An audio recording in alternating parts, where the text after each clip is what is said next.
নমস্কার বন্ধুরা, আমার নতুন আরও একটি রেসিপিতে তোমাদের সকলকে স্বাগত জানাই। আজকে আমি বাচ্চাদের জন্য সুজি দিয়ে একটা প্রোটিন সমৃদ্ধ খাবারের রেসিপি নিয়ে এসেছি। আমরা সবাই জানি যে সুজি কার্বোহাইড্রেটে ভরপুর একটা খাবার। সুজিকে এমনভাবে বাচ্চাদের রান্না করে দিতে হবে যাতে বাচ্চারা কার্বোহাইড্রেটের পাশাপাশি protein, fat, vitamin, mineral, iron সবটুকু পুষ্টি পায়। তোমরা যদি এভাবে তোমাদের বাচ্চাকে সুজি রান্না করে খাওয়াও তাহলে বাচ্চাদের দ্রুত ওজন বাড়বে, বাচ্চাদের দ্রুত ব্রেন ডেভেলপমেন্ট হবে, বাচ্চাদের ভালো মতো হাড়ের গ্রোথ হবে, বাচ্চারা ভরপুর এনার্জি পাবে। তার সাথে বাচ্চাদের কোষ্ঠকাঠিন্য দূর করবে এবং পেট ভালো রাখবে। তবে চলো আর দেরি না করে রেসিপিটি শুরু করা যাক। এখানে আমি নিয়েছি 2 চামচের মতো সুজি। তোমরা তোমাদের বাচ্চার চাহিদা মতো এখানে সুজির পরিমাণটা একটু বুঝে নেবে। আর এখানে আমি নিয়েছি 1 চামচের মতো মুগের ডাল।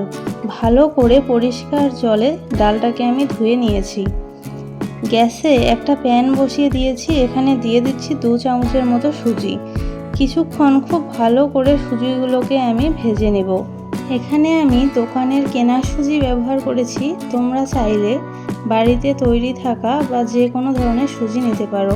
সুজিটাকে ভেজে আমি তুলে নিলাম। এরপর আমি প্যানের মধ্যে দিয়ে দিচ্ছি 1/2 চামচের মতো ঘি। এরপর ধুয়ে রাখা মুগের ডালটাকে দিয়ে দেব। ডালটাকেও কিছুক্ষণ ভেজে নেব। এখানে আমি ফোড়ন দিতে ভুলে গিয়েছিলাম, তাই গোটা কয়েক আমি এখানে জিরে ব্যবহার করছি। এতে খাবারটা সহজে বাচ্চারা হজম করতে পারবে। এরপর ডালটাকে কিছুটা সেদ্ধ করার জন্য আমি এখানে দিয়ে দিচ্ছি পরিমাণ মতো জল।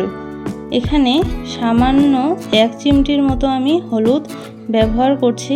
ডালের সাথে হলুদটাকে খুব সুন্দরভাবে এখানে আমি মিশিয়ে নিলাম।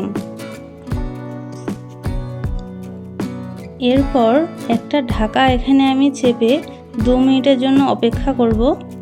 ফিরে আসলাম 2 মিনিট পর।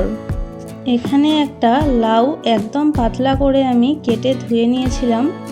কিছুক্ষণ ডালটার সাথে লাউটাকেও আমি খুব ভালো করে একটু ভেজে নেব। এরপর এখানে লাউটা সেদ্ধ করার জন্য আরও কিছুটা জল দিয়ে দেব। এখানে আমি প্রায় 1 বাটির মতো জল ব্যবহার করছি।